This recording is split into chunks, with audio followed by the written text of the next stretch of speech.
Hello. Welcome to Spilling the IT. I'm Paul Burke. What's going on, everyone? Adam Burke here. So, we are with Quest Technology Management, and every week we come to Spilling the IT and talk what's happening in the tech industry. And today we thought, let's do something a little different. Let's do a book review. And, well, I guess not so much help me out, Adam. Not so much a review, but more like what is applicable within the dichotomy of leadership into IT and why leadership matters in IT. Did I get that right, Adam? Yeah, I think today we talk about a lot of things. We talk about services at Quest, things that we're seeing in the industry, trends that we're seeing, and as we were kind of brainstorming what to do for today's episode, I steal a lot of ideas and kind of statements and things from the economy of leadership, from extreme ownership, from a lot of what Jocko is all about. And I figured, hey, you know, I use this stuff all the time. We talk about it all the time. We apply it to a lot of things we do in our company. Um, maybe it'd be fun to do a little bit of an overview. A little bit of why it matters in the IT space for and it's a good book. I go back to it all the time. On Friday, I posted a little excerpt on my LinkedIn page about, knowing where you are is a very, very important aspect of not only, some of the combat lessons that Jocko teaches in the book, but also just basic leadership lessons that apply to the IT world as well as any other business. So. And I'll be honest, I don't really know much about Jocko at all, except for what you share and what I read on your LinkedIn. I've never picked up the book. I've always found him very, very aggressive. I mean, I admire him, but he seems very aggressive, and never picked up the book. But so to prep for this, I realized last night I was like, oh, I have not read this book. I don't know why this thought popped in my head at 9 o'clock last night. I'm like, I haven't read this book. Um, so I went and I bought it on Audible.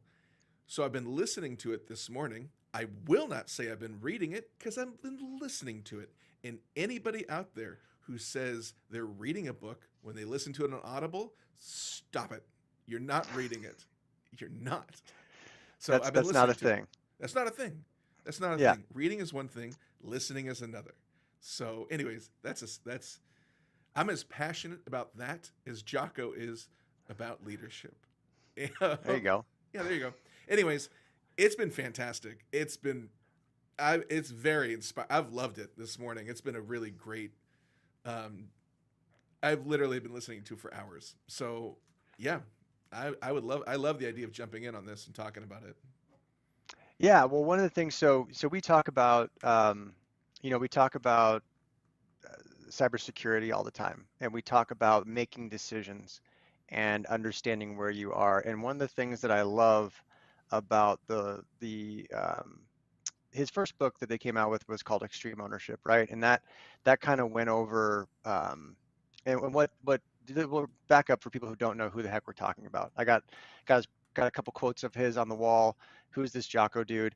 Basically, quick background is prior Navy SEAL, led an organization in a battle over Ramadi, went over to Iraq a couple times, leading some SEAL team groups. Great leader. Him and his counterpart wrote two books, and one of them's called Extreme Ownership. One of them's called The Dichotomy of Leadership. I really latched on to The Dichotomy of Leadership and when I first read it. The first book talks a little bit about the laws of combat, right? So things like cover and move, keeping your plan simple, prioritizing and executing, as well as decentralized command. Those are kind of his laws of combat. Really, really cool. And he applies them to the business world, right? Uh, So it's, Real quick, here's a picture of Jocko smiling. This is him at his happiest. yeah, serious dude. If you ever want to get charged up enough to like run through a wall, just Google. We'll put it below in the links. Just Google good, um, Jocko good, and watch the video, and you'll be amped up. It's awesome. You know, it'd be a And funny. Can I throw this out real quick? You know, it'd be a funny sketch is Jocko training the Kool Aid Man when the Kool Aid Man was like thin and young to run through a wall. yep, yep. And I Anyways, see where I see how your brain works there. I see that the wheels grinding there. Yeah. So oh that's yeah, good. oh yeah. Yeah. Okay. Yeah. So, but anyway, so they run a company. Jocko, he runs a company called Echelon Front that does business consulting, and they wrote these books and fantastic leadership books. So one of the main things that I always talk about when we're talking about cybersecurity, and I stole this idea from this book, was that there's a dichotomy to enabling your people while at the same time protecting them, right? There's the dichotomy of leadership talks a lot about opposing forces that are part of the whole, right? So there's a holistic idea that's leadership, right? But there's a dichotomy of leadership, right? Hence the title, Mm-hmm. and contributing factors that sometimes could be seen as counterproductive that lead to a successful whole in developed leader. I oftentimes reference this whenever we're talking about security, whenever we're talking about enabling your people and layering in new technology. Um, the further that you go down that path, the easier you make it for organizations to execute. Sometimes you can enable people to be passive, people to be not alert, not mindful of their scenarios. So you have to always be balancing. Am I enabling my people while at the same time maintaining their security? And it's a balance that can sometimes be opposing. Security in IT can sometimes be overburdensome. It can overburden an organization. It can cause way too much hassle for the end user, challenges to get things done. While at the same time, you just can't be cavalier and you know uh, kick open the barn door and just let everything everything roll. So it's Mm-hmm. a little bit of a balance there.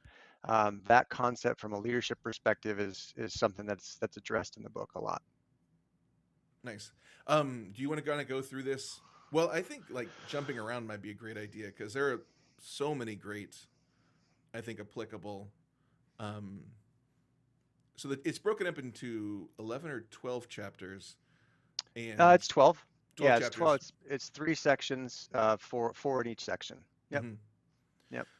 So, and I think, like you were saying, there's so much of this that's applicable in leadership. So let's just kind of dive in. Do you want to talk about own it all but empower others, which is chapter 2? That stood out hmm for me a lot. I thought that was really um, an interesting. I thought it was a really interesting chapter. What did you like about it? So I like the idea that you, because he would talk to.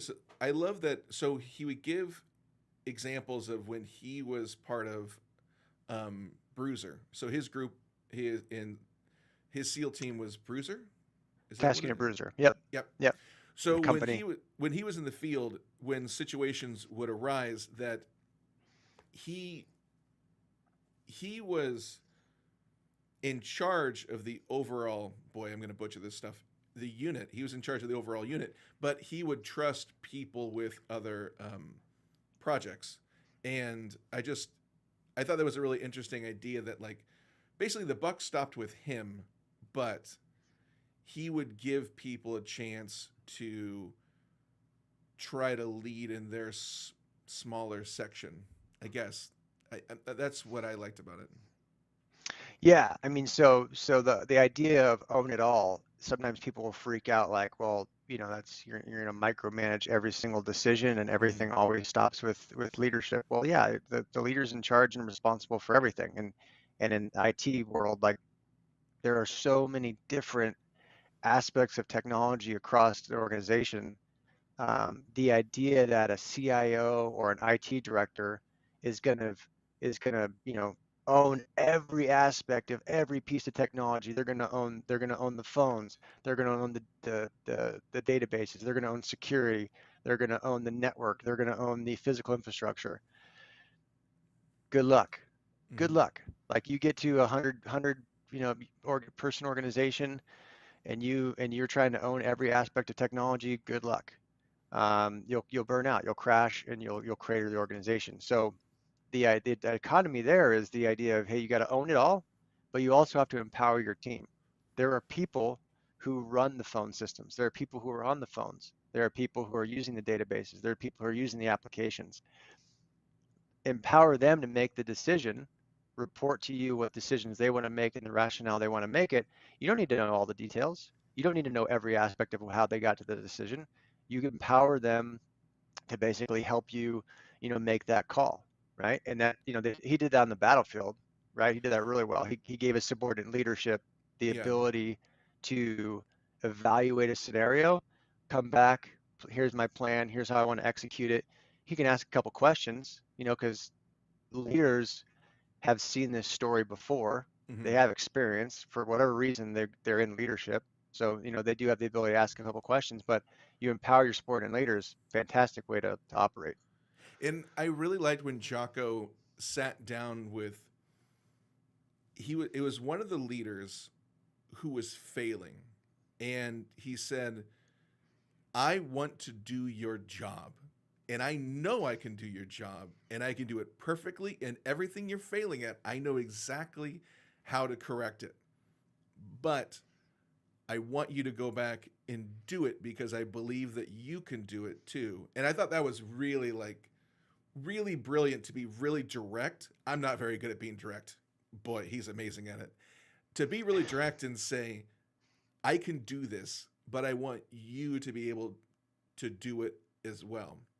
And I was Hmm. like, that was so empowering for him, but it was also very empowering for the person he was talking to. I thought it was, yeah, Yeah, I think that was I think from chapter 4, when to mentor and when to fire. I think is that the one where that was from? it was a Because he was. situation where they were doing some training, and he gave one of the people in his team the chance to lead and plan the training exercise. And the major issue was they didn't have like 1 inch nylon. They went out into the field and didn't have 1 inch nylon, and it was really embarrassing to Jocko. And that's the kind of the breaking point where he called the guy in and said, "Look, you've been running this really badly, and I can do this, but I want you to do it." So I think it was chapter 2. It might have been Oh, was chapter it? 3. I think so. Got it. Okay, nice, nice. Yeah, it's one of those things where, from a leadership standpoint, and when we're working with folks in IT, um, people get promoted to IT director, to CIO, to different leadership positions, and they typically have come up through the ranks and they know how to do the jobs that their subordinates and the people who report to them are capable of. Hmm. And that ability to lead in the sense of, hey, I know how to do this. I could do this. Hmm. But if as a leader in IT, you're heads down managing, hey, I got to get, patch cables and rails to mount this new system. Oh, I think I left your mic dropped out there for a second. Sorry about that. Yeah, Oh I mean, no, you're back. if that's something that the leader has their head down doing that, Hmm. they can't be looking, something they talk about in the book a lot around leadership is you can't be looking up and out at the next thing, right? Yeah. You need those people, to basically be there to um, handle those things so you can be looking up and out at the next objective, at the next thing you got to conquer, at the next thing you got to Well, deal with. that's what I love too. That he constantly refers to cover and move, cover and move. Give yourself Hmm. enough cover, and then move to the next thing. And I think that ties into that. Whereas, like, if you're micromanaging, then you're not like you said, looking up and figuring out where we should be moving to in this firefight within business. So yeah, I Yeah. thought it was interesting. Yeah, it is, and that's owning it all and empowering others is definitely one of the aspects that translates really really well into the IT space because there's just so much right now. Hmm. Quest is a managed service provider. We do managed services. We literally are empowered by our customers and trusted by them, so they can they own at the end of the day, they own their companies. They own whether their companies succeed or fail. but we're entrusted by them to help execute on certain aspects of it so they can keep their eyes up and looking at what matters to their business. Like, patching, for example, very, very difficult thing to get right. You have systems all over the place, all sorts of different patch levels, all sorts of different environments that need updating. People can tell you a story all day long. That's an easy thing to do, but unless you've been in that before, you don't necessarily. It's not quite as easy as you think. So, but it can completely pull someone's attention from being able to look up and out because it's a key component to keeping things moving. Hmm. It can be a huge distraction, but also something that if you know how to do it effectively and you know how to put in the controls effectively, can be done, right? So it's exactly like the example you gave. Hey, I know how to do this. We know how to do this, but it takes a lot of time. And you got to get it right. So you gotta trust someone else to help operate for you. Has Keep your eyes Tim up. read this book? I'm sure he has. Yeah, Okay, yeah, because yeah. He read it in like an afternoon. Yeah, he's a big reader. Yeah. so here's the thing, and as I was listening to it this morning, I'm like, I don't know if Tim's read this, but I 100% see Quest everywhere within this book. So Hmm. the idea of disciplined but not rigid. You want to talk about that? Because I feel like that brings together so many of these ideas. Yeah. So the discipline but not rigid chapter is awesome one. And from an IT standpoint, I love the way it translates to our industry Mm-hmm. because similar to the owning it all but empowering others, you have to have a framework as far as how you want to manage your business from an IT standpoint.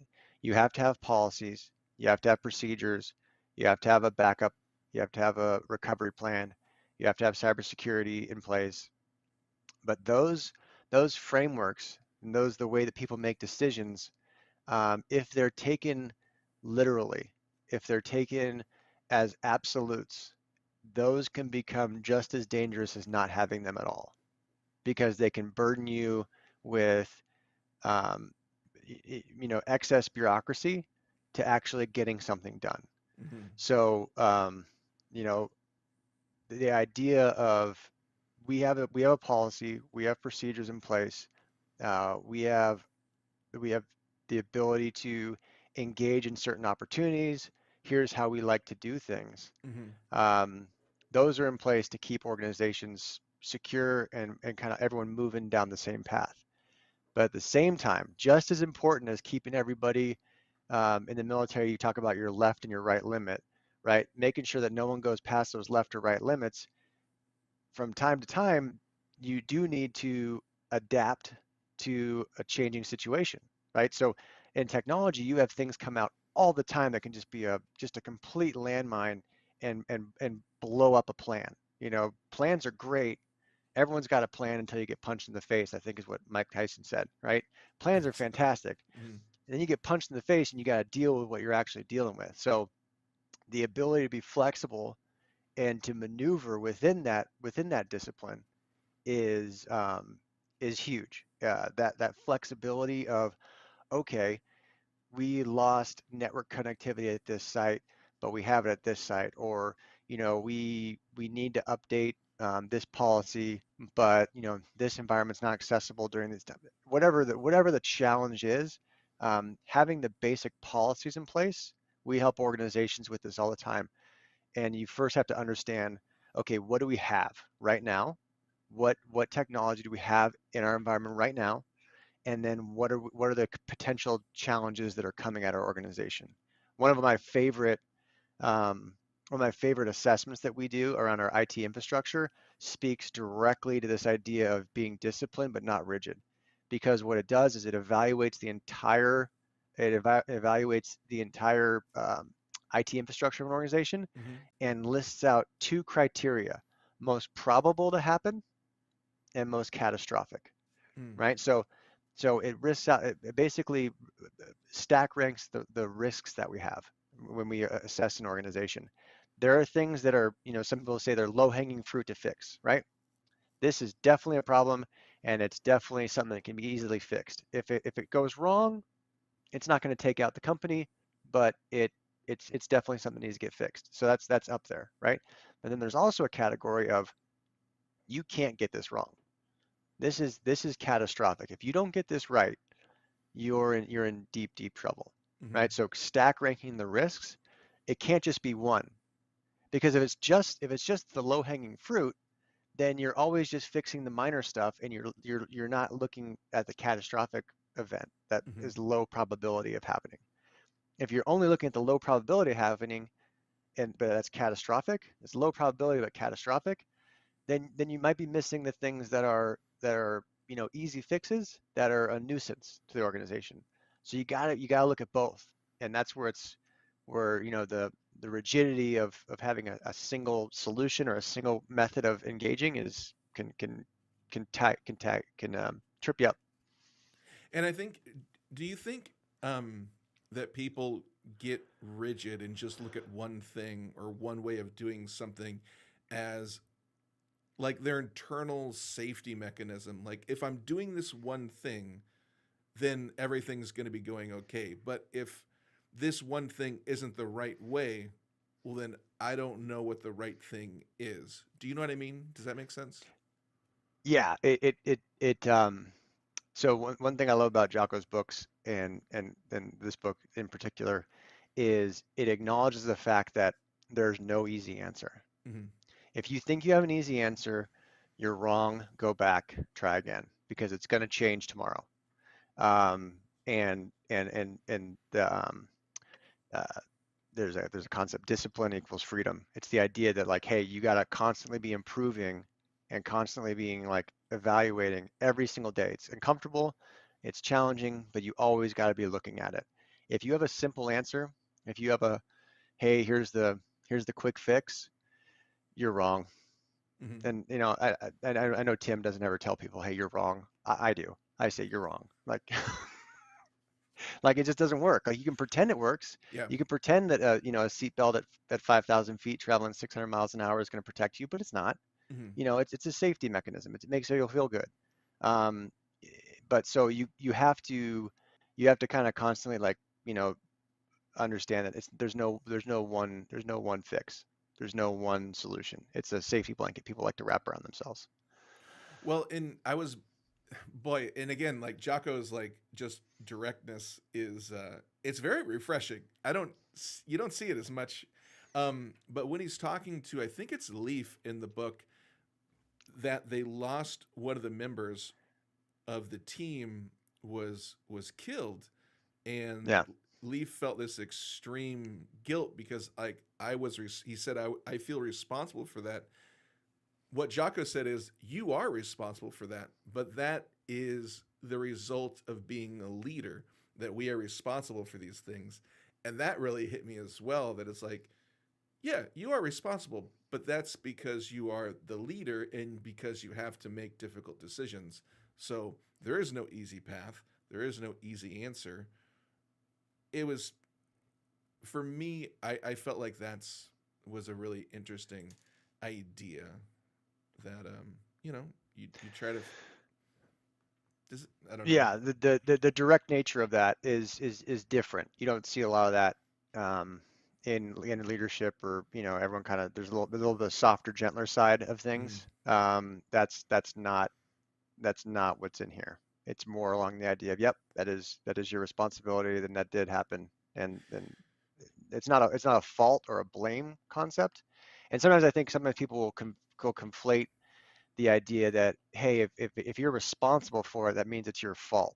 Mm-hmm. Well, you're responsible for it, so what are you going to do about it? Is kind of Jocko's message. Like, how are you going to train? How are you going to improve? How are you going to deal with it? How are you going to move forward? Um, and acknowledging the fact, like, hey, this was a miss, Mm-hmm. or someone got hurt, or someone got killed. Um, in the book, this serious stuff. I mean, they were in, they were at the Battle of Ramadi. They lost Navy SEALs over there. They lost, soldiers over there. So some of the lessons are very, very stark reminders of, what happens when certain things don't go right, or when combat's Yeah, crazy.